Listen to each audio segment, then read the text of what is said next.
नमस्कार दोस्तों, स्वागत है हमारे YouTube चैनल पर। तो आज की वीडियो में आप लोगों को बताने वाले ओपी देवांगन के बारे में। तो ओपी देवांगन कौन है, क्या करते हैं और आने वाले प्रोजेक्ट के बारे में। तो चलिए ज़्यादा बकवास किचकिच न करते सीधा स्टार्ट करते हैं। तो छत्तीसगढ़ की माटी में कला और संस्कृति की गूंज हमेशा से रही है और इसी संस्कृति धरोहर को अपनी संगीत के जरिए आगे बढ़ाने वाले एक नाम है ओपी देवांगन।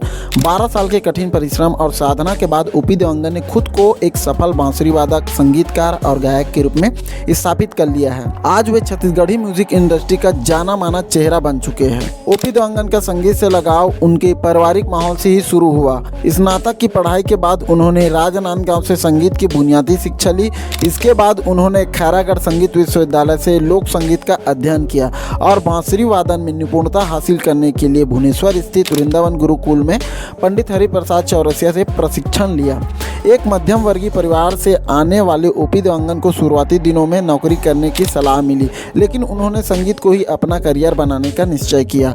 आज उनकी मेहनत रंग लाई और वे संगीत की दुनिया में एक मजबूत पहचान बन चुके हैं। अब तक ओपी देवांगन ने 400 से अधिक छत्तीसगढ़ी गीतों का निर्माण कर चुके हैं। इन गीतों में वे संगीतकार और कंपोजर की भूमिका निभाते हैं, जबकि उनके करीबी दोस्त क्रांति दीक्षित गायन करते हैं। ओपी देवांगन का कहना है कि छत्तीसगढ़ी भाषा और संस्कृति को संरक्षित और संवर्धित करने के लिए नई पीढ़ी को आगे आना चाहिए। ओपी देवांगन की कला और परिश्रम को कई मंचों पर सराहा गया है। 2024 में उन्हें छत्तीसगढ़ युवा आइकन और भूया सम्मान जैसे प्रतिष्ठित पुरस्कारों से नवाजा गया है। इसके अलावा वे विभिन्न सांस्कृतिक कार्यक्रम और मंचों पर भी सम्मानित हो चुके हैं। ओपी देवांगन का मानना है कि छत्तीसगढ़ की संस्कृति और संगीत में अपार संभावनाएं हैं। उनकी सफलता की कहानी यह संदेश देती है कि यदि जुनून और धैर्य हो तो किसी भी क्षेत्र में सफलता प्राप्त की जा सकती है। तो उम्मीद करता हूँ वीडियो के इस पड़ाव तक आ गए हो तो वीडियो आप लोगों को अच्छा लगा होगा तो अपने दोस्तों के साथ शेयर करना बिल्कुल मत भूलिएगा और कमेंट करके बताइएगा कौन कौन ओपी देवांगन के संगीत सुन चुके हो। तो मिलता है ऐसे कुछ नए वीडियो में, तब तक के लिए अपना ख्याल रखिए। जय हिंद, जय भारत, जय छत्तीसगढ़।